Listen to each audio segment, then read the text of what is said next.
Bien, je vous remercie d'être avec nous en ce début d'après-midi. Bonjour à toutes et à tous et bienvenue à cette table ronde consacrée aux transformations des métiers des collectivités territoriales dans le cadre de la dématérialisation et de la transition numérique. Les enjeux qui entourent la dématérialisation des services publics sont nombreux. Amélioration de la performance et réduction des coûts de fonctionnement, accessibilité des services publics ou encore limitation de l'impact environnemental de nos activités. Mais la transition numérique induit également de profondes transformations pour le fonctionnement et l'organisation interne des collectivités. Au cours de la prochaine heure, nous aborderons donc avec nos invités l'impact de la transition numérique sur l'organisation des services, l'évolution des métiers et des postes et le management au sein des collectivités territoriales. Ensemble, nous allons tenter de comprendre la portée de ces transformations et de proposer quelques pistes de réflexion pour les accompagner au mieux. Je m'appelle Mathéo Gaillard et je fais partie d'un groupe d'étudiants de Sciences Po Lyon qui travaille sur les enjeux de la dématérialisation et de la transition numérique dans le cadre de la Public Factory. Alors, la Public Factory est une plateforme de la Fabrique de l'innovation de l'Université de Lyon, opérée par Sciences Po Lyon avec le soutien de la métropole de Lyon. Il s'agit d'une plateforme collaborative qui vise à comprendre et à imaginer les transformations de l'action publique. Elle accompagne la conception de nouveaux modes d'action grâce au travail des étudiants mis en situation au contact de partenaires professionnels publics et privés dans le cadre de courts projets. Dans le cadre de notre projet relatif à la dématérialisation des services publics, nous travaillons avec deux partenaires. Les Interconnectés, tout d'abord, qui sont la première association nationale de diffusion des usages numériques pour les collectivités françaises et organisatrice de ce forum que je remercie donc de nous accueillir aujourd'hui, et le cabinet Ocalia, d'autre part, qui est un bureau d'études spécialisé dans l'accompagnement de la transition numérique des territoires et des mutations du travail. L'étude que nous avons réalisée dans le cadre de la Public Factory s'appuie tout d'abord sur une enquête en ligne intitulée « Les métiers de la fonction publique territoriale à l'heure de la dématérialisation » qui a été préparée par le cabinet Ocalia et les Interconnectés et diffusée par l'Association des directeurs généraux des communautés de France. Cette enquête a recueilli plus de 150 réponses de la part d'agents de collectivités territoriales, principalement, majoritairement des directrices et directeurs généraux des services et directrices et directeurs généraux adjoints. Notre deuxième source pour cette étude est un panel d'agents de 3 collectivités territoriales de la région Auvergne-Rhône-Alpes, la ville de Miribel, la ville de Grenoble et la communauté de communes du pays entre Loire et Rhône, basée à Saint-Symphorien-de-Lay, dans la Loire. Nous avons réalisé avec ces agents des entretiens individuels et des groupes de travail collectifs. Pour finir, nous nous sommes également appuyés sur les conclusions d'un rapport publié en 2018 par le Centre national de la fonction publique territoriale et intitulé « Les impacts de la transition numérique sur les métiers de la fonction publique territoriale ». On est bien sur le même sujet. Cette table ronde se déroulera en 3 temps. Au cours des 15 prochaines minutes, nous vous présenterons les résultats d'une enquête réalisée par PIX pour le Syntec numérique et acteurs publics autour des compétences numériques des agents publics. PIX est une start-up d'État spécialisée dans la certification et l'évaluation des compétences numériques. Au cours de cette première partie, nous aurons également le plaisir d'accueillir Johan Teuret, le président de l'Association des directeurs des ressources humaines des grandes collectivités, qui nous donnera son éclairage sur les transformations et les enjeux propres à la fonction publique territoriale. Dans un second temps, nous vous présenterons les premiers résultats de l'étude que nous avons menée autour de 2 thèmes, le développement des outils numériques, l'évolution des postes et des métiers et la formation des agents d'une part, et l'adaptation aux contraintes réglementaires et les enjeux relatifs à la protection des données d'autre part. Nous accueillerons pour en discuter les représentants de la ville de Miribel, de la ville de Grenoble et de la communauté de communes du pays entre Loire et Rhône qui pourront réagir à ces premiers résultats et vous faire part de leur expérience. Pour finir, nous aurons un temps d'échange d'environ 15 minutes au cours duquel vous pourrez poser vos questions à nos intervenants. Pour introduire la première partie de cette table ronde, je vous demande tout d'abord d'accueillir Anne-Claude Poinceau. Bonjour, Bonjour. Vous êtes directrice développement, mobilité et collectivité chez Microsoft France et membre du Syntec numérique, l'organisation professionnelle des entreprises de services du numérique, des éditeurs de logiciels et des sociétés de conseil en technologie. Pourriez-vous nous présenter en quelques mots le contexte et les objectifs de l'étude réalisée par PIX sur les compétences numériques des agents publics ? Alors, on a fait donc cette étude qui a été, premier volet qui a été publié au mois de novembre avec la fonction publique d'État. Le contexte, c'est que pour tous ceux qui sont là depuis maintenant hier matin et qui ont entendu tous les sujets, je pense que le numérique aujourd'hui, il ne faut pas parler de technologie. La technologie, elle fonctionne. Il y a des vrais sujets, en revanche, de gouvernance et de compétences et d'être des bons donneurs d'ordre. Et alors ça, c'est la personne qui est chez un industriel qui vous le dit, qui l'assume. C'est d'avoir des relations et de savoir, en fait, les projets qu'on veut mener et ne pas laisser soit les directions de systèmes d'information ou les directions numériques, hein, donc systèmes d'information et usage numérique seuls. Il faut qu'ils aient des partenaires dans les métiers, évidemment la direction générale et aussi les élus, pour comprendre tous ensemble quels sont les enjeux avec le numérique et quel est le potentiel pour la gestion de la collectivité ou des services publics dans son ensemble. Et parce qu'aujourd'hui, on sait que le numérique, ça va toucher tous les métiers de l'organisation. Et ça demande, pour réussir, 3 éléments. Donc, de faire des choix transverses pour le budget, définir le budget et comprendre quelles sont les ressources dont on a besoin. Le deuxième sujet, c'est d'avoir cette compétence du numérique, comprendre. Et ce matin, j'entendais la personne, je ne connais pas son nom, mais de Publidata, qui parlait, je trouve, de manière très juste de ce qu'est une donnée, ce qu'est une information, et comprendre en fait le patrimoine informationnel qu'une collectivité peut avoir, et donc tout le potentiel pour créer de nouveaux usages. Ce qu'il disait aussi, et que je reprends, c'est qu'on sait que notamment dans l'open data, on pense que c'est une contrainte liée à une loi. Les premiers utilisateurs de la publication de la donnée, ce sont les agents d'un autre service. Et donc je disais, les éléments pour réussir, c'est avoir les ressources financières pour monter les projets, avoir les compétences numériques, cette compréhension, et je dirais ce premier niveau de compréhension de ce qu'est une donnée, de son enjeu et de cycle de vie d'une donnée. Et le troisième élément, c'est tout l'enjeu de gouvernance, puisqu'effectivement, on en a aussi parlé, il faut casser les silos, il faut créer des projets communs entre des personnes qui vont avoir une expertise plus technologique et l'expertise métier pour que ça fonctionne. Donc voilà pourquoi on s'est dit qu'il fallait monter une étude pour se dire, aujourd'hui, on en est où sur ces compétences numériques auprès de ceux qui définissent les politiques publiques. D'accord. Donc ils les mettent en place. Je me tourne donc désormais vers Marie Bancal. Bonjour. Bonjour. Vous êtes directrice des partenariats chez PIX, qui est donc la start-up d'État spécialisée dans la certification et l'évaluation des compétences numériques. Est-ce que vous pourriez tout d'abord nous préciser quel est aujourd'hui votre périmètre d'intervention auprès de l'État en matière de compétences numériques ?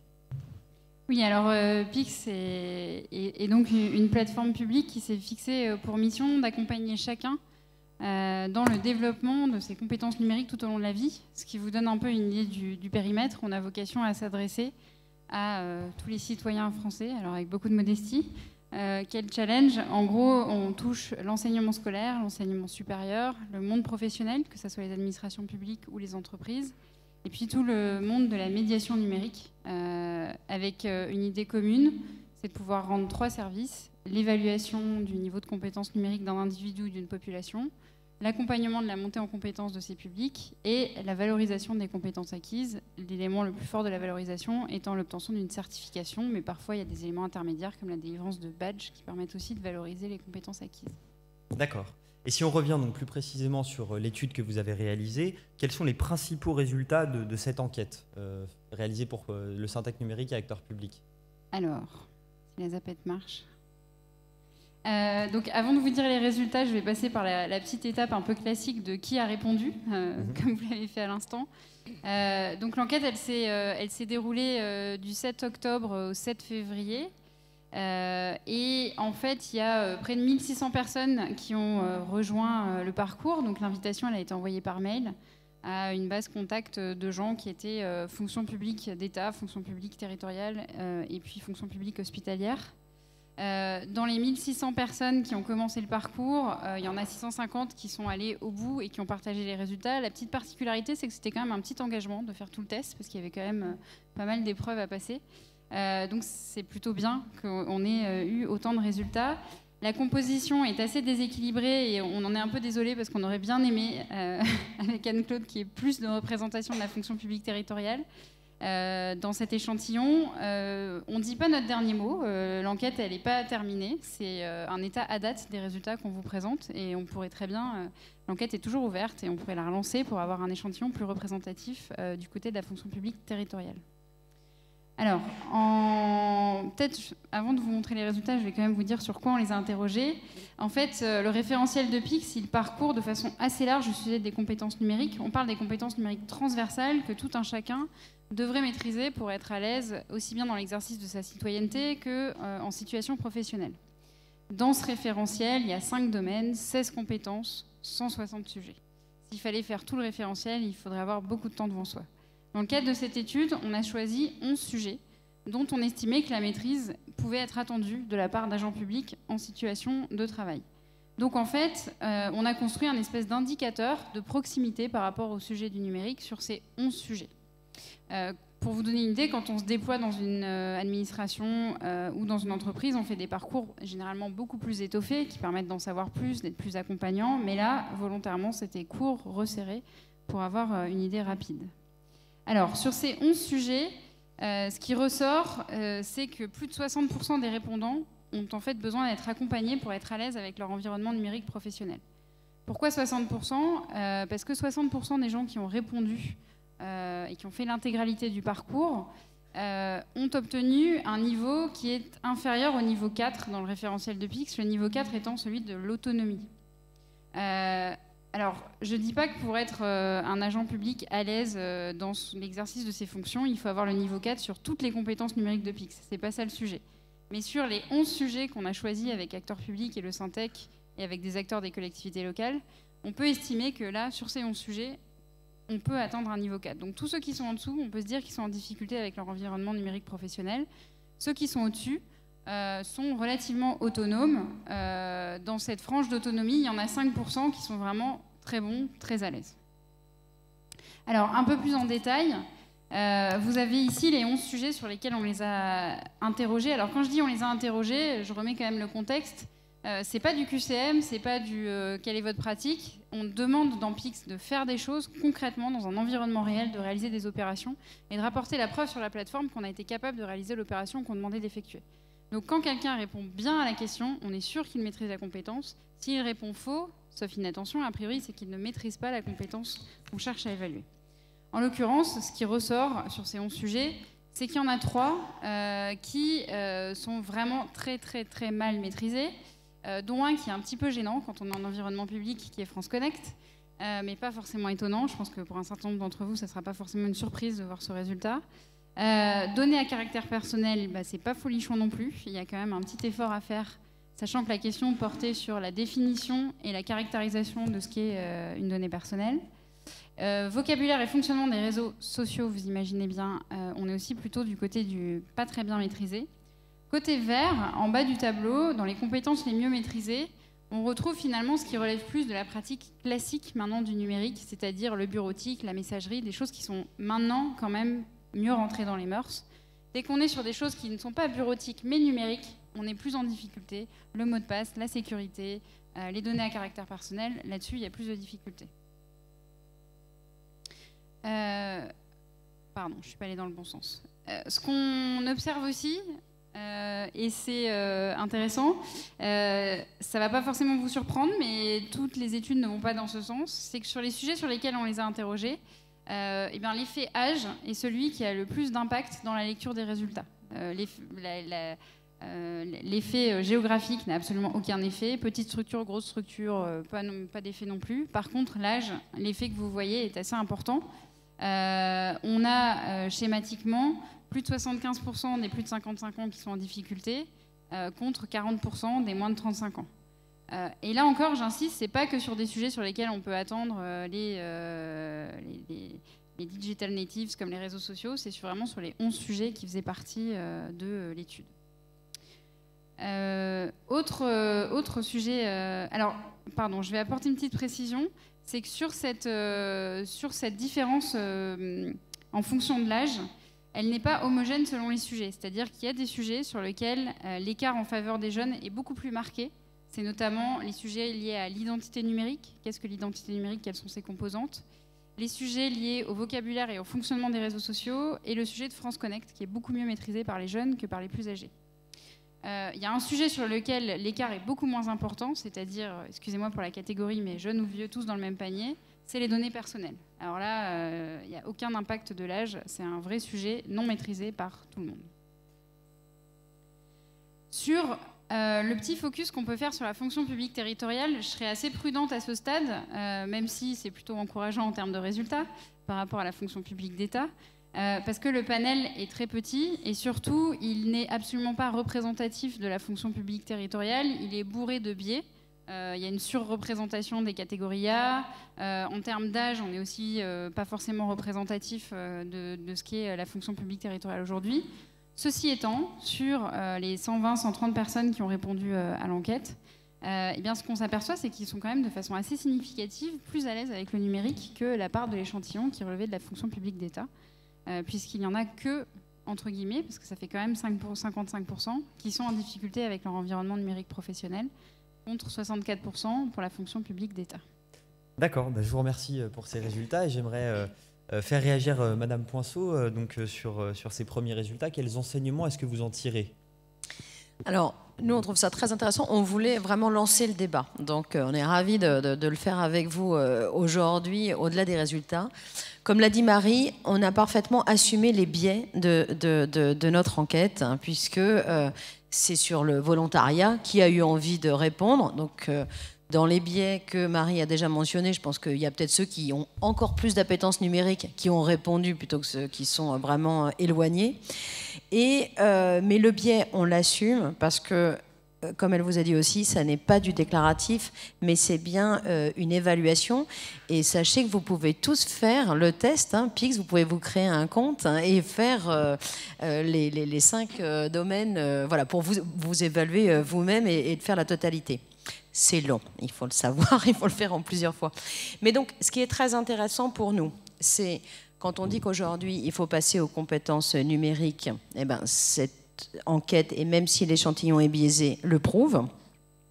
Et en même temps, ce qu'il y a de très positif pour moi quand on parle de ces sujets, c'est que donc, on a aussi des champs d'investigation et notamment, comme on parlait tout à l'heure des données, voir aujourd'hui ce qu'il faut faire et la compréhension sur les données personnelles. Ce qui pose un problème, c'est que si vous êtes inquiet pour vous parce que vous ne le maîtrisez pas, si vous êtes dirigeant dans une collectivité et que vous devez prendre des décisions, du coup, vous allez peut-être jouer sur votre, entre guillemets, votre méconnaissance et du coup, ça va biaiser aussi la décision. Donc ça, c'est très important de montrer que oui, maintenant, il faut monter des programmes de développement des compétences.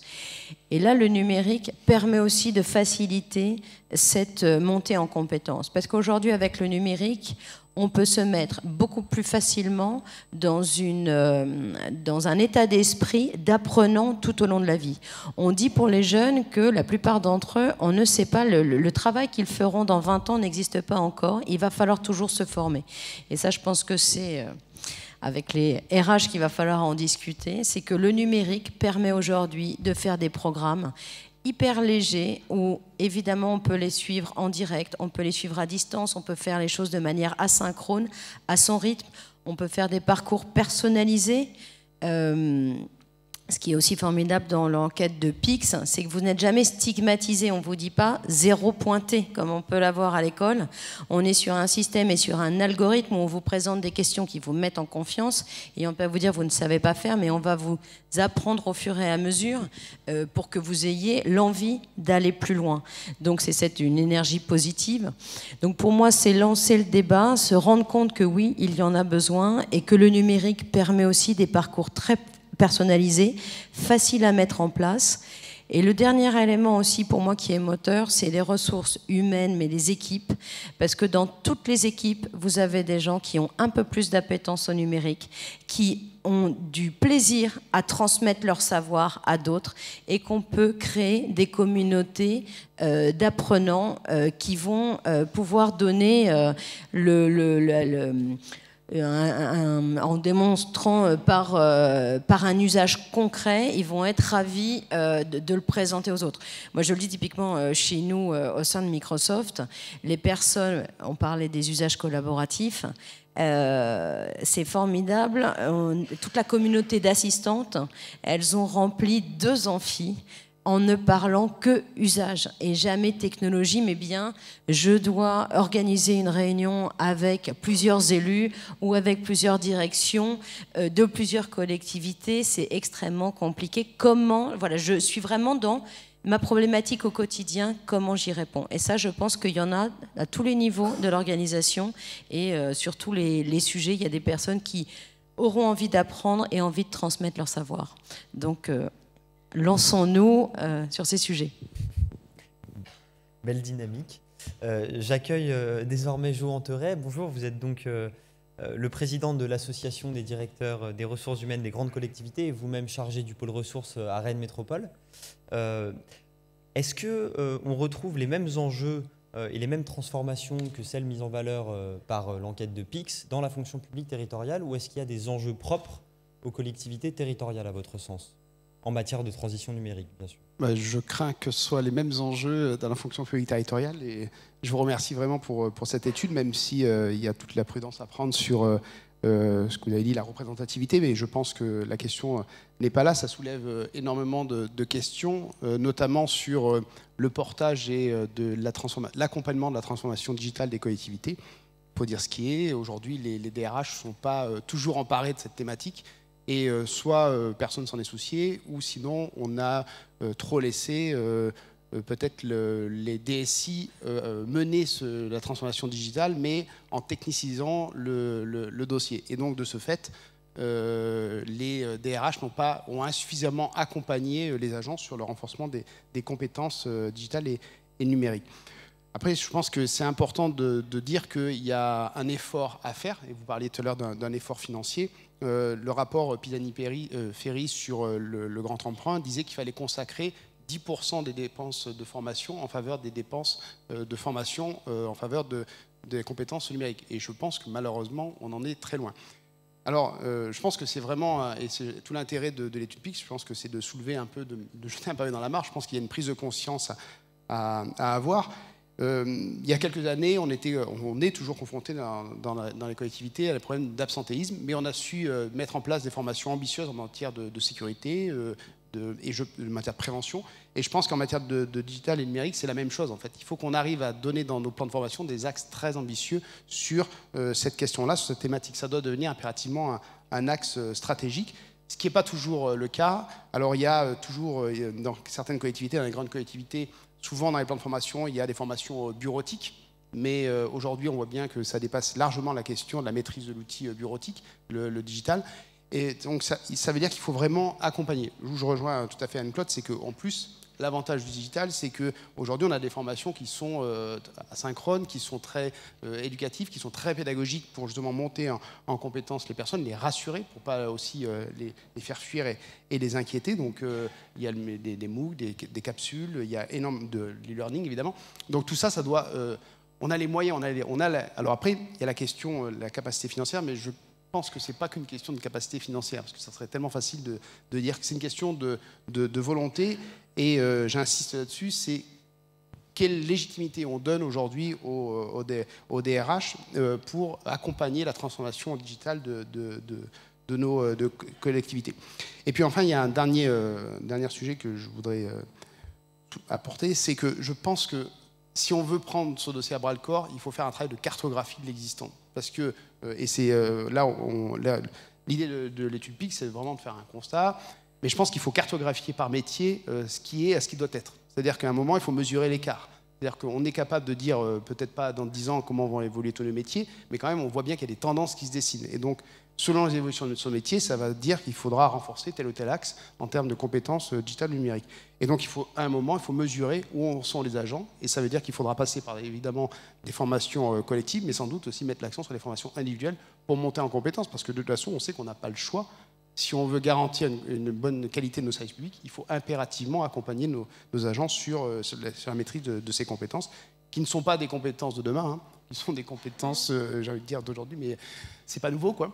Donc vraiment, on a sans doute du retard à rattraper, et voilà, même si je ne prétends pas parfaitement maîtriser la territoriale, je pense que les conclusions sont similaires entre les trois versions. Et est-ce qu'on peut dire qu'il y a un enjeu aussi de transversalité peut-être dans la mise en œuvre de ces mesures d'accompagnement et de formation qui peuvent être portées par le DRH, mais qui vont irriguer du coup l'ensemble des services, et peut-être avec une coopération entre les différents services sur ces enjeux-là? La question de la formation, de toute façon, c'est toujours une question de transversalité, d'échange entre une DRH et les directions opérationnelles. Mais pour le coup, sur ce champ-là, je pense que c'est DSI et DRH qui doivent travailler main dans la main. Voilà, je pense que malheureusement, dans trop de collectivités, c'est deux mondes qui s'ignorent, où les collaborations sont parfois insuffisantes. Je ne parle même pas des jeux d'acteurs. Parfois, c'est des langages qui ne sont pas identiques. Et là, pour le coup, je ne dis pas que... J'ai mon avis sur les DSI, j'ai aussi mon avis sur les DRH. Je ne sais pas où sont les torts, mais en tout cas, je pense que sur cette thématique-là, aujourd'hui, impérativement, les acteurs doivent se rapprocher pour travailler ensemble. Évidemment, c'est en lien étroit avec les directions opérationnelles, mais la limite je pense que l'impératif est tel qu'il ne faut pas non plus laisser que la main aux directions opérationnelles qui peuvent être focalisées sur un instant T de court terme, et que je pense que justement la responsabilité des DSI et des DRH, c'est de voir plus loin et de commencer à dessiner des parcours de formation individuels ou collectifs pour justement accompagner les transformations et les besoins de montée en compétences qui sont nécessaires pour les prochaines années. Si je peux juste apporter un point sur ce que vous venez de dire, c'est intéressant parce que quand on est saisi par une collectivité locale qui est intéressée par PIX, souvent le point d'entrée n'est pas la DRH, ni la DSI d'ailleurs, c'est souvent les équipes en charge de l'innovation ou de la transformation ou de la modernisation, et les RH et les SI viennent après. Donc on voit bien que du coup c'est souvent via eux que le point d'entrée se fait. D'accord, écoutez, je vous remercie. Et je vous propose désormais de passer à la seconde partie de cette table ronde qui sera consacrée donc à la présentation de l'étude réalisée par la Public Factory. Pour commenter et échanger sur ces résultats, j'ai le plaisir d'accueillir Sébastien Fouchat. Bonjour. Vous êtes le directeur général des services de la ville de Miribel. J'accueille également Pascal Fréry. Bonjour.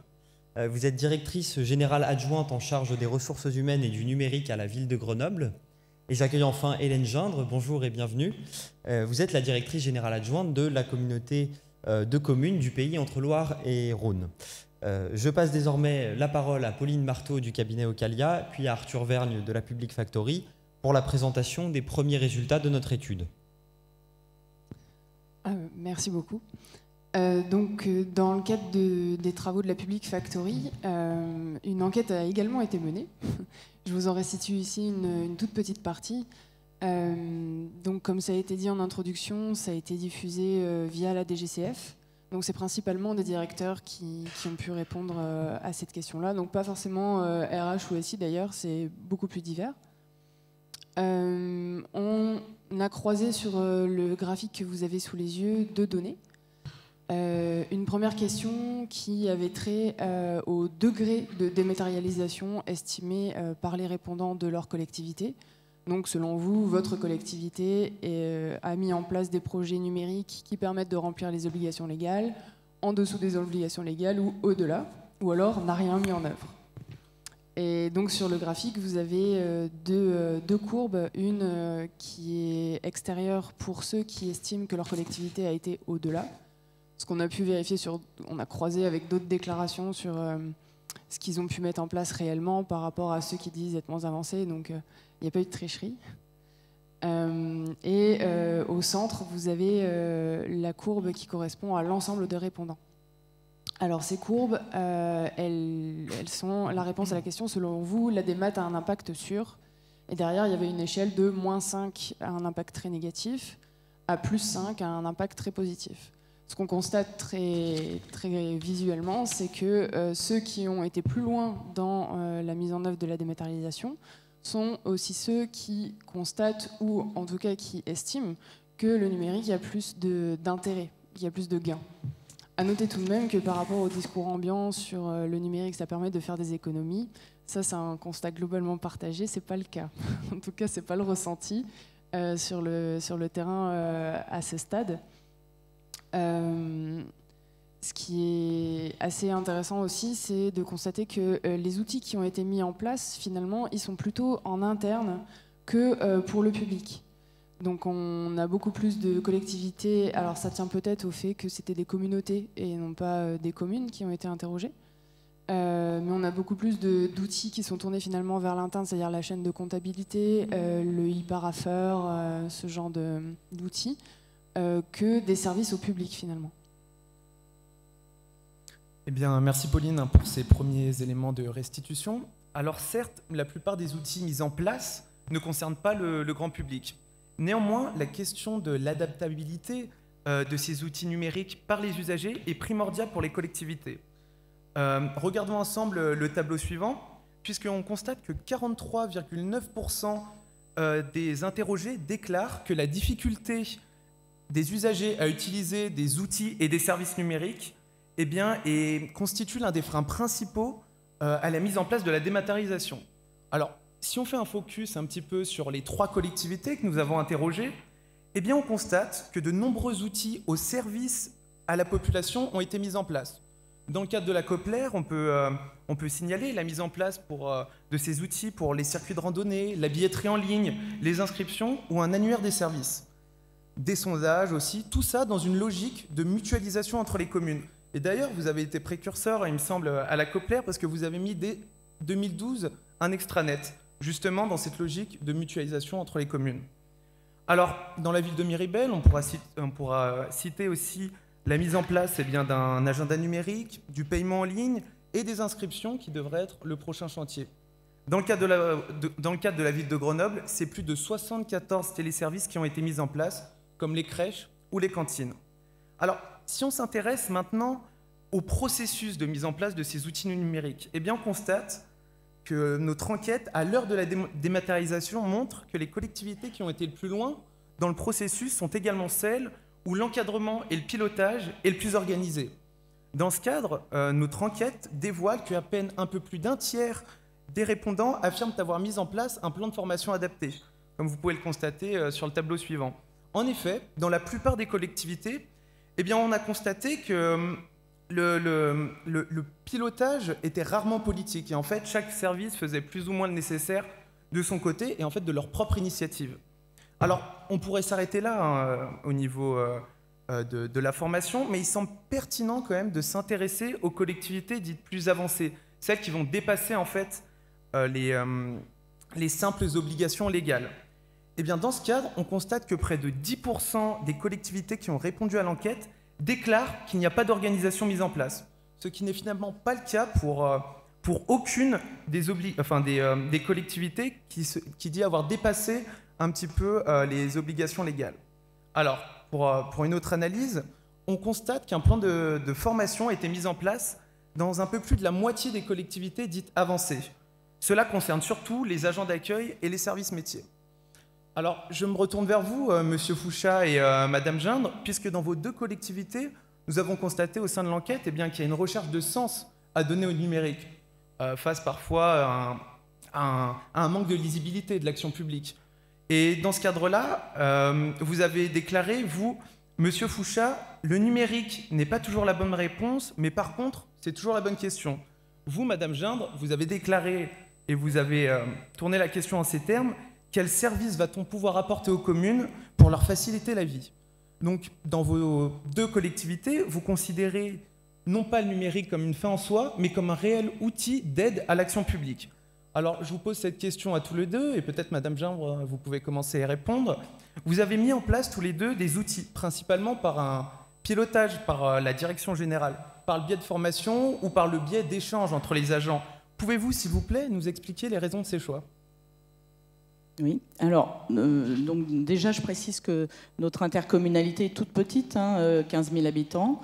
On a 60 agents et on va dire que la moitié des agents sont des agents plutôt de bureau et les autres sont des agents de terrain. Donc c'est pour vous situer un petit peu le décor par rapport à mes collègues qui ne sont pas dans les mêmes tailles de collectivité.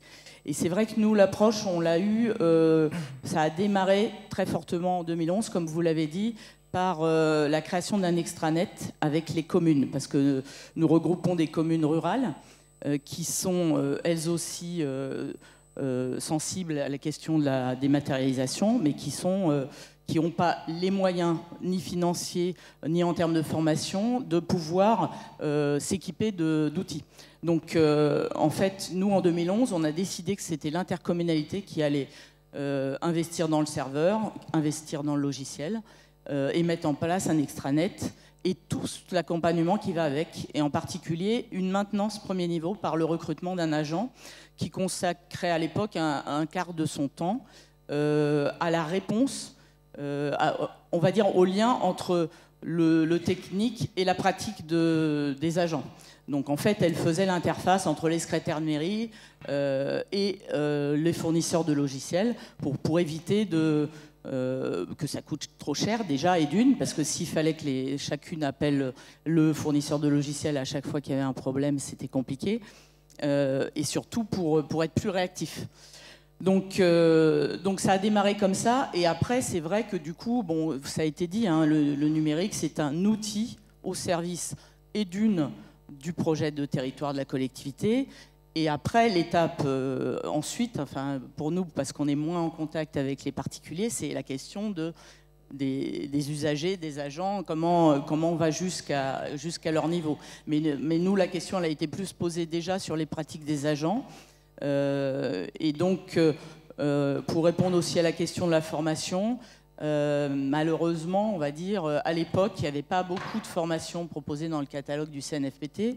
Donc en fait, on a fait le bon vieux système D, c'est-à-dire qu'il y a un agent, en général celui qui est responsable de la maintenance, premier niveau, qui allait se former. Et on continue de fonctionner comme ça. Souvent, c'est un agent qui se forme à l'usage technologique par rapport à nos besoins, et ensuite qui forme les agents poste par poste, que ce soit dans notre communauté de communes ou que ce soit avec les secrétaires de mairie. C'est beaucoup plus efficace. Ça coûte peut-être un peu moins cher à notre avis, et surtout, c'est ce que je dis, on l'a fait par défaut parce qu'on ne trouvait pas dans le catalogue classique les formations qui nous intéressaient, et on avait des questions. En plus, on était précurseurs, donc l'extranet en territoire rural, ça ne fonctionnait pas. Donc on s'est heurté à plein de problèmes, aussi bêtes que du débit, hein, puisque le principe, c'est que de n'importe quel endroit du territoire, on peut se connecter au même logiciel de comptabilité, d'état civil, etc., avec un mot de passe, bien sûr, hein, et on le fait très très facilement, à condition que, bien sûr, on ait le débit, etc. Donc aujourd'hui, c'est vrai qu'on est arrivé à un stade où, ça a été dit, la technique fonctionne parfaitement, et tout ce qui importe, c'est l'humain, donc les agents en premier lieu, et derrière, les usagers.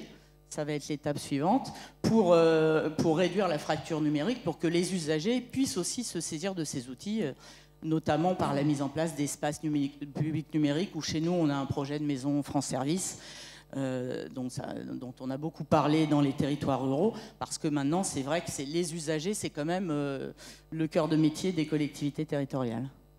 Merci. Monsieur Fouchat, vous retrouvez un petit peu dans ce que dit Madame Gindre oui, un petit peu. On n'est juste pas tout à fait sur le même niveau. Comme vous le disiez, là, c'est une communauté de communes, nous, on est une ville, donc une commune de petite taille aussi, enfin petite taille. On est une ville de 10 000 habitants, ça fait entre 120 et 130 agents, sachant qu'on a une grande partie qui est peu concernée pour l'instant par le numérique, les écoles, enfin on en reviendra après, les agents de voirie, pas mal d'agents de terrain. Pour revenir sur ce qui a été dit précédemment et par rapport effectivement au numérique, la recherche de sens, c'est quelque chose qui est très important pour nous. Je vais aborder uniquement le côté agent-usager. On va laisser tomber le côté élu qui devrait être traité dans une autre partie. Juste pour revenir sur les élus qui sont comme nos donneurs d'ordre, on nous donne du sens, on nous demande de mettre en œuvre des politiques publiques. Derrière, à nous de trouver des outils. Tout à l'heure, vous rappeliez que ça coûte relativement cher, qu'il n'y a pas vraiment de gain en euros sur le passage au numérique. Je suis d'accord. Vous rappeliez aussi que les gens n'étaient pas forcément extrêmement soit intéressés, soit bien formés pour utiliser le numérique. Je suis d'accord aussi. Par contre, on se rend compte que si on réussit à donner du sens, et c'est là où je rebondirai sur la question par rapport au DSI, au DRH, si on réussit au niveau des directions générales à donner du sens à l'action numérique pour les agents, typiquement, nous on est sur 3 niveaux. Quand on choisit un logiciel, la première chose c'est que vous avez plein de prestataires qui proposent plein de logiciels, qui sont tous formidables, qui font énormément de choses. Pour ceux qui ont pratiqué dans la réalité, ils font énormément de choses, mais rarement celles que vous voulez. C'est intéressant de confronter les prestataires aux usagers, c'est-à-dire à nos agents. Quand vous prenez un SIRH, il faut absolument intégrer et associer les agents RH. Quand vous faites de la compta, il faut absolument intégrer et associer vos comptables. Ça marche à tous les niveaux. Quand vous avez des PM qui posent des PV pour choisir le logiciel qui émet des PV, on a besoin des PM. Policiers municipaux, pardon. Policiers municipaux pour ceux qui ne sont pas forcément en collectivité. Le sens, c'est tout d'abord de se dire l'informatique, le numérique n'est qu'un outil. Donc cet outil, à quoi va-t-il servir? Une fois qu'on a réussi à faire comprendre à nos agents et les associer sur c'est un outil qui va améliorer votre qualité de travail, ça ne coûtera pas moins cher, ça ira pas forcément plus vite, mais par contre ça donnera du sens. Si vous avez un bon outil, vous aurez plus de temps pour faire du contrôle, vous aurez plus de temps pour réfléchir à ce que vous faites, vous aurez plus de temps pour échanger avec l'usager. C'est réellement du sens, et là on se rend compte que quel que soit le niveau de formation de l'agent en informatique, même des gens qui sont très très loin, comme des agents de voirie qui peuvent être très loin parfois des postes informatiques, ils vont trouver du sens, ils vont vouloir s'y associer. Quand on parle d'agents de voirie, ça peut être par exemple le suivi de leur matériel. Comment retrouver votre matériel? Comment savoir où est votre collègue avec la balayeuse? Savoir où est-ce qu'il est passé? On se rend bien compte qu'il y a des outils numériques qui vont y répondre derrière. Donc la première chose, c'était le lien entre le décideur et l'utilisateur. Nous, on a la chance d'être une petite commune, donc de ne pas forcément avoir la lourdeur, désolé s'il y a des DSI dans la salle, de ne pas forcément avoir la lourdeur d'avoir une grosse machine informatique derrière. Donc on est en contact direct prestataire-usager et on a tout simplement des relations d'échange et on se questionne à chaque fois. Quand vous avez un gros service informatique pour être passé par d'autres collectivités, parfois vous avez un filtre de la technique qui a été évoqué tout à l'heure, qui fait que finalement le produit qui vous a amené, il est déjà déformé. Il a déjà été fortement impacté par le DSI ou parfois par d'autres services utilisateurs. Donc c'était le premier lien. Le deuxième lien, une fois qu'on a mis en place un logiciel et qu'il a été choisi, on a le problème du maintien du niveau de connaissance et d'utilisation. Quand vous prenez un logiciel, effectivement, ils font plein de choses. Souvent, vous avez les premières entrées, on est formé dessus. Les premiers temps, les équipes savent se servir du logiciel, s'en servent, point. Comment faire pour qu'il y ait un vrai échange de données entre les services, pour qu'il y ait des bonnes pratiques qui soient partagées?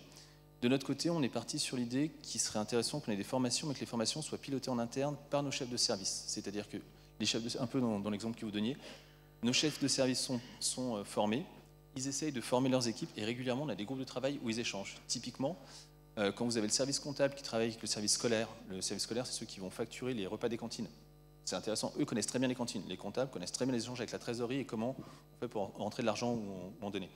Il faut qu'ils bossent ensemble. Une fois que ces deux services-là ont pris à travailler ensemble, on va rajouter notre police municipale qui, elle, parfois met des PV ou a besoin de faire payer les places de marché. On va rentrer dans les mêmes dynamiques. Si à chaque fois on a un logiciel ad hoc, un prestataire ad hoc, une formation ad hoc, on se rend compte qu'on a plein de petits univers qui se créent dans notre collectivité, mais qu'en fait il n'y a pas d'échange. La force du numérique, c'est d'avoir justement des bases de données puissantes et d'être capable d'échanger sur ces bases de données. Je ne sais plus quel intervenant en parlait il y a quelques minutes, mais effectivement, nous, le vrai gain, c'est un gain de cohérence et de sens dans ce qu'on fait. Donc on a le choix du logiciel, on a l'usage dans le cadre de la formation, et enfin, toujours en recherche de sens, c'est aussi pouvoir permettre aux agents de valoriser leur travail. Quand vous avez un bon outil qui automatise, vous avez plus de temps pour discuter avec l'usager, pour expliquer à l'usager, ce qui permet d'avoir un meilleur retour. Et on a aussi essayé de mettre en place des systèmes de questionnaires. Typiquement sur l'accueil, pour ceux qui ont refait leur carte d'identité ou leur passeport dernièrement, on a un logiciel d'État qui permet de faire les passeports, les cartes d'identité. On essaye de mettre en place des petites procédures, on a refait nos locaux, et tout ça est dans une même logique en disant, nos usagers, qu'on a depuis des années, vous avez vu avant, vous voyez maintenant, quel retour vous avez. Et pouvoir présenter au service la perception qu'ont les usagers de leur propre travail, c'est aussi pour nous un vrai gain. En clair, on réussit à faire pénétrer le numérique au sein de nos collectivités, en tout cas de notre côté sur des tailles qui sont 10 000 habitants, une centaine d'agents, via le sens et via l'association et via le retour sur l'image. Sachant que, pour être clair pour ceux qui travaillent aussi en collectivité, le numérique peut nous permettre de combattre aussi un vrai problème qui est le problème de l'image. Enfin, l'image du fonctionnaire territorial est assez compliquée à porter. Je ne sais pas s'il y a beaucoup de gens des collectivités ici. Fonctionnaire d'État, c'est une chose, fonctionnaire en collectivité, c'est encore autre chose et ce n'est pas du tout évident par rapport au public. Donc c'est vraiment intéressant de pouvoir dire à nos agents, vous continuerez à travailler, vous aurez toujours les mêmes missions, vous aurez d'autres outils et ces outils vont vous permettre de mettre en avant votre action de service public. Donc on a ce vrai lien. Je voulais juste aborder un dernier point sur le sens aussi. On est dans le sens de l'action et parfois il y a le bon sens qui intervient mieux. Typiquement, le tout numérique, c'est intéressant, mais parfois ça n'a pas de sens et on est obligé de s'interroger sur la sobriété numérique. Quand on va parler à nos agents des écoles qui cochent chaque midi qui a mangé à la cantine, vous avez des super solutions, vous avez une tablette et vous cochez. C'est super, ça va directement sur le logiciel de compta, ça vous rentre les présents, les absents, les excusés, et la compta, il n'y a plus de saisie derrière. En termes d'impact environnemental, on a 4 groupes scolaires, ça fait minimum 4 tablettes.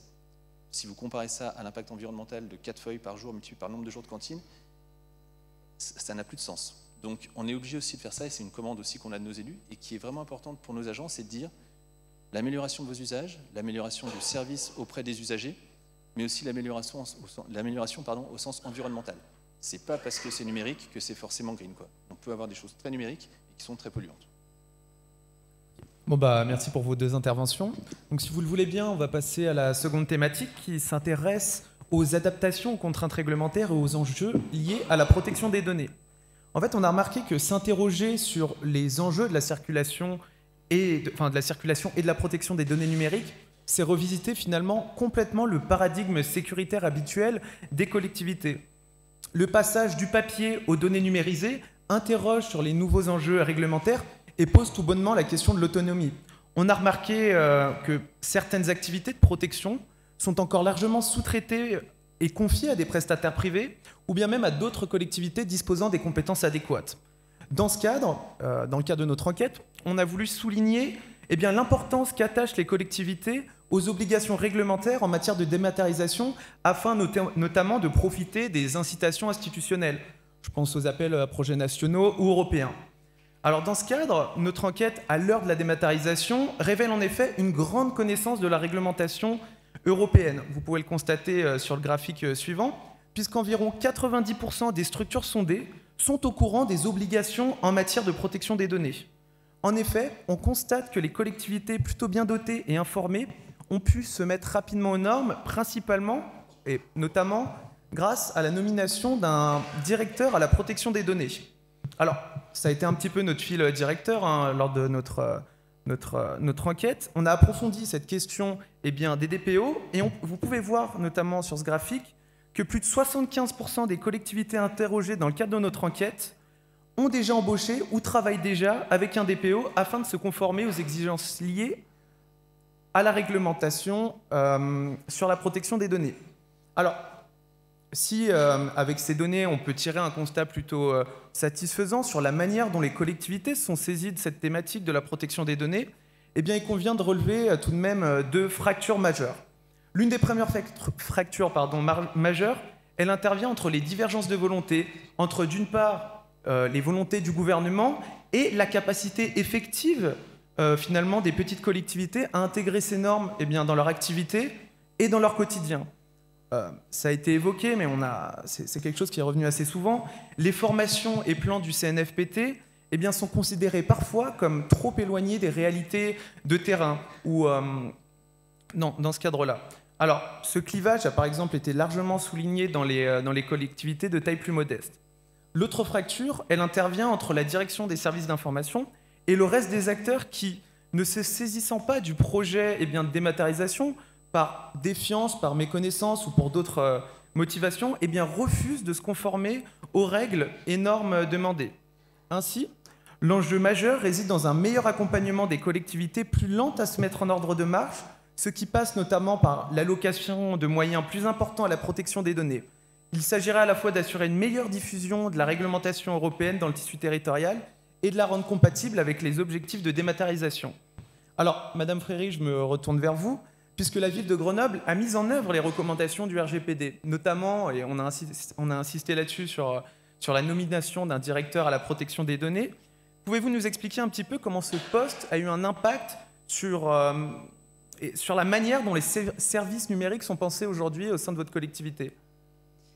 Alors, avant de commencer, indiquer que la ville de Grenoble, c'est 3000 agents, 4000 feuilles de paye, donc une grosse DSI, dont on est assez fiers dans les projets qui sont menés. On note un écart entre les deux études, l'étude PIX qui dit que les agents ne connaissent pas tellement les données personnelles, ce que c'est, et là, plutôt des données plus rassurantes qui ont été posées quand on demande aux directeurs généraux ce que c'est. Il y a quand même des réponses qui sont faites.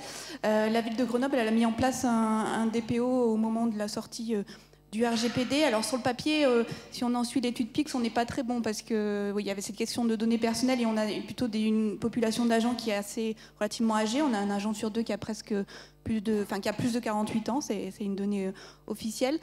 Cependant, le portage politique qui a été très très fort durant ce mandat sur ces questions de données personnelles a permis de faire bouger les lignes et aujourd'hui de réinterroger un certain nombre de pratiques. Quand vous me demandiez quels étaient les services les plus impactés, je dirais d'abord la DSI, puisque aujourd'hui il faut questionner les éditeurs sur la question de conservation des données, comment est-ce qu'on s'y prend.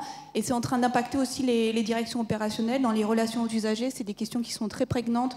Combien de temps est-ce qu'on garde le courrier d'un usager qui nous a écrit il y a quelques mois ? Ça, c'est vraiment des questions qui sont en train de bousculer nos pratiques. et dont on prend à peine toute la mesure. Je pense que c'est des dossiers qui vont encore se poursuivre et s'amplifier dans les mois et les années qui viennent. Peut-être on peut évoquer, parce que nous on a fait un focus un petit peu sur le DPO, mais peut-être vous pouvez évoquer aussi la place que vous laissez par exemple à l'open data au sein de la collectivité. Quels sont l'avenir et les projections que vous faites à ce niveau-là par rapport à l'open data? Alors, pareil, une volonté très forte d'ouverture des données qui a donné lieu à la création d'une plateforme inter-institution avec la métropole de Grenoble et des communes alentours, une volonté de mettre de plus en plus de données en libre accès et un vrai groupe de travail qui se réunit très régulièrement pour que ces données soient accessibles sur le site Open Data Grenoble et sur lesquels il y a une vraie dynamique d'aspiration de ces données, même si aujourd'hui toutes les directions n'ont pas conscience de ces enjeux-là. Il faut qu'on continue à travailler auprès de ces directions en interne, à mon avis, pour amplifier encore le phénomène. D'accord. Peut-être une dernière question, sur les enjeux relatifs à l'usage du numérique. Est-ce que vous pouvez nous expliquer un peu comment ça a transformé la relation avec les usagers et qu'est-ce qui se joue exactement avec la protection des données à ce niveau-là vis-à-vis des usagers? Alors, très concrètement, la ville de Grenoble a fait le choix d'un CRM, c'est-à-dire d'une application qui permet, quelle que soit la manière dont le citoyen nous joint, d'avoir un canal de réponse unique. Et le choix avait été fait avant le RGPD. Et du coup, aujourd'hui, ça pose des questions de combien de temps je garde ces courriers-là, cette interpellation-là. Et ça nous oblige à repenser les choses pour se mettre en conformité. Merci beaucoup.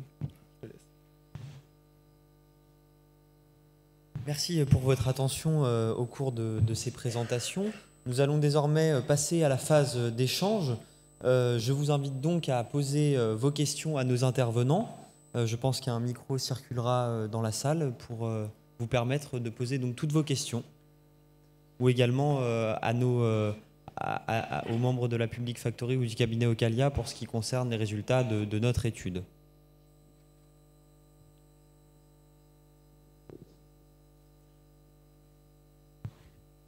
Pas de questions. Si, monsieur.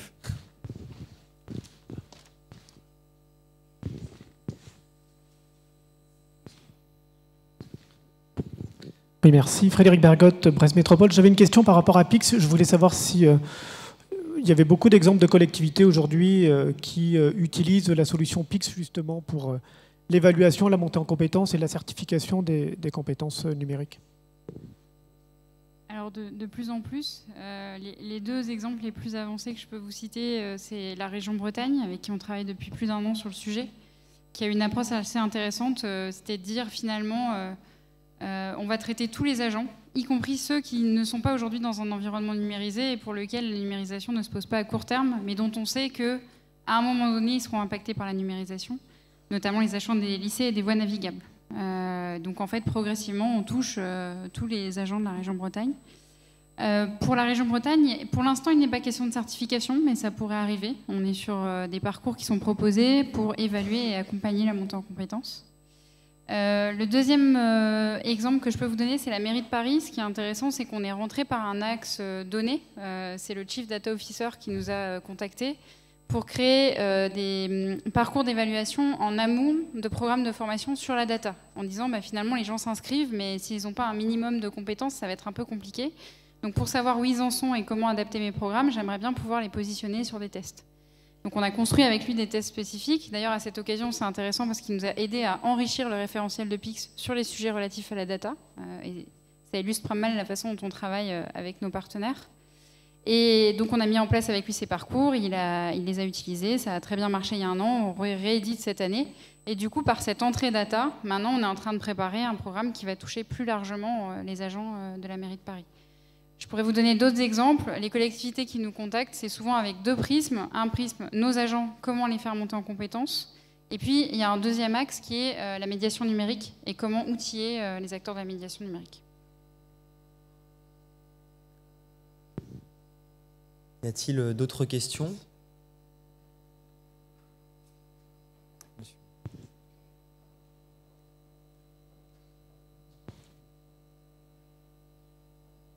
Bonjour Stéphane Mangelduc, j'étais super intéressé par cette approche qui met le DRH au centre de l'accompagnement de la transformation numérique. Et la question, Les thématiques que vous avez définies dans cette enquête nationale semblent toucher plutôt des concepts que des techniques, et je trouve ça aussi relativement intéressant. Comment vous accompagneriez une collectivité pour aborder la démat et définir une enquête, un sondage? Comment ça se passe?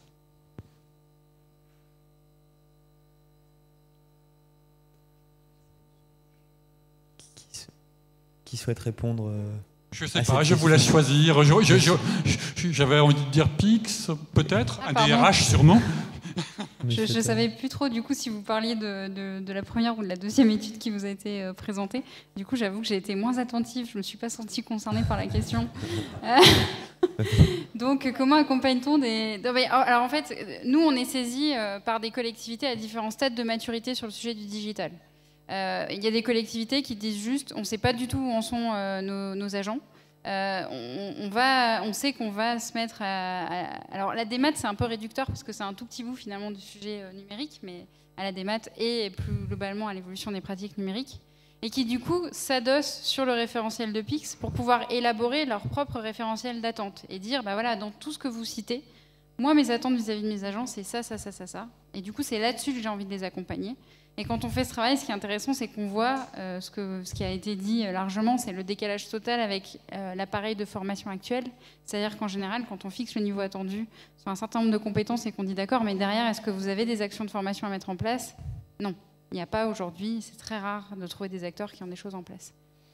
Après, il y a des acteurs et des collectivités qui sont beaucoup plus matures sur le sujet du numérique et qui du coup ont pu faire des travaux d'élaboration de référentiels, de parcours de formation, etc. Et là, du coup, la question, c'est plus de venir en support pour venir outiller leur démarche déjà engagée. Voilà. Mais le message que nous, on fait passer aux collectivités, c'est de dire finalement, venez simplement, venez comme vous êtes. Alors, j'aime pas trop cette phrase parce que ça fait un peu trop McDo, mais c'est un peu ça. C'est-à-dire qu'il n'y a pas besoin de faire un énorme travail préalable. On peut venir avec sa connaissance de sa collectivité, ses enjeux, et venir s'adosser à un travail qui a déjà été fait pour venir repérer dedans quels sont les attendus pour la collectivité globalement et éventuellement par métier. Je ne sais pas si ça répond à votre question. Moi, j'aurais éventuellement une question, alors pour qui voudra bien y répondre, mais peut-être Monsieur Foucha, vous avez évoqué un petit peu la question, le sujet du rôle des agents, en fait, des élus, pardon, dans la transition numérique au niveau du portage et du pilotage. Quel doit-il être et quel peut-il être? Alors, chez nous, en collectivité, le rôle des élus, c'est très clair, c'est des rôles de décideurs. Nos rôles de techniciens, c'est de pouvoir les conseiller, leur proposer des solutions et eux de choisir, mais de leur donner des vrais outils de décision. Effectivement, on a quelques erreurs à éviter, elles ont été citées précédemment. Un, le côté financier. Enfin, vendre aux élus des solutions numériques en leur disant ça coûtera moins cher, c'est un très mauvais choix, en plus ça ne marche pas. Vendre aux élus des solutions numériques en leur disant... c'est une solution écologique, vous verrez, on arrêtera de couper des arbres, ça n'a pas de sens non plus, donc ça ne marche pas non plus. L'idée, c'est vraiment à chaque fois d'être capable de présenter une solution de façon relativement objective. Et on peut effectivement rencontrer un problème. L'étude qui était tout à l'heure, qui est générationnelle, elle est un peu sectaire en disant vous êtes vieux, vous ne comprenez pas, vous êtes jeune, vous allez comprendre. Parce que moi, j'ai beaucoup d'agents jeunes qui ne comprennent rien non plus et certains agents anciens qui comprennent bien. Donc, c'est une étude. Avec les élus, on a les mêmes problématiques. Il y a des questions de génération. Il y a une génération qui a pensé que le tout numérique était une solution. Il y a une génération encore avant qui pensait que le numérique n'était qu'un problème. La génération qui arrive, et on a de nouveaux élus pour nous qui arrivent en mars, puisqu'il y a des élections dans très peu de temps, il y aura tout un renouvellement dans plein de collectivités. On espère que ce sera une génération de décideurs, on va dire, matures en termes numériques. Pas forcément des techniciens, pas forcément des geeks, pas forcément des érudits, mais des gens qui ont conscience qu'effectivement le numérique n'est qu'un outil. Et notre boulot à nous, en tant que cadre, c'est de leur amener ceci comme un outil, en disant, ben voilà, c'est une des possibilités, voilà l'impact derrière. Pas avec un dogme qui dit systématiquement, le numérique c'est merveilleux, ou le numérique n'en faites pas, c'est pas bien. On peut être très très surpris par les solutions numériques et par les autres solutions, ça fait partie du panel. Et effectivement, le rôle des élus, c'est de pouvoir prendre les bonnes décisions, comme vous le disiez tout à l'heure, et pour prendre une bonne décision, il faut avoir le bon niveau d'information, et pour pouvoir comprendre le bon niveau d'information, il faut le bon niveau de formation. On rebondit encore. Et en France, on a un problème sur le niveau de formation de nos élus. C'est que toute la politique de formation, je ne pense pas que PIX l'a abordé, mais on a un vrai questionnement, mais ça ne date pas du numérique, sur la formation qui est donnée aux élus et en collectivité et au niveau de l'État. Mais les élus sont très peu accompagnés sur les formations. Et c'est vrai que ce n'est pas des problématiques simples. Donc, pour les DGS, les directeurs, les cadres intermédiaires, on a des programmes de formation. Pour nos élus, pas forcément. Et c'est nécessaire pour accompagner au mieux la mise en place de ces outils, parce que quand on ne connaît pas, on Pour peut prendre une bonne décision, il faut difficilement minimum décider. une base de connaissances. Donc il y en a beaucoup qui travaillent, donc qui ont des métiers qui sont à côté, qui ont été formés dans le cadre de leur profession. Mais il y en a aussi des élus qui vont avoir des métiers très déconnectés du numérique et qui vont avoir besoin d'une remise à niveau, exactement comme en termes réglementaires. On a les mêmes problématiques au niveau légal. D'accord. Y a-t-il d'autres questions? Peut-être une dernière question avant de clôturer cette table ronde. Ah, peut-être alors 2 questions rapidement. Oui, bonjour, Laurence Compara, adjointe au maire de Grenoble. Je voulais rebondir sur le dernier échange autour du rôle des élus. Je suis complètement d'accord sur ce que vous avez rappelé sur les rôles différents finalement de l'exécutif et de l'administration. Et il est fondamental de l'avoir en tête, y compris pour les élus. On n'est clairement pas des opérationnels. Par contre, je rajouterais qu'on n'est pas seulement là pour prendre des décisions qui sont nourries par l'administration avec les éléments d'objectivation que vous nous apportez.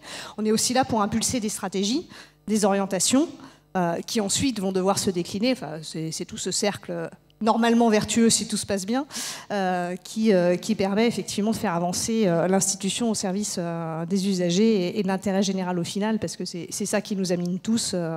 Mais donc voilà, il y a une dimension, je voulais rajouter un peu cette dimension un peu méta qui est à mon sens aussi primordiale dans le rôle que les élus doivent avoir dans l'institution. Je vous remercie. Peut-être quelqu'un réagir en quelques mots sur cette intervention, ou on passe à la dernière question. On va donc peut-être se tourner vers Monsieur Sperandio.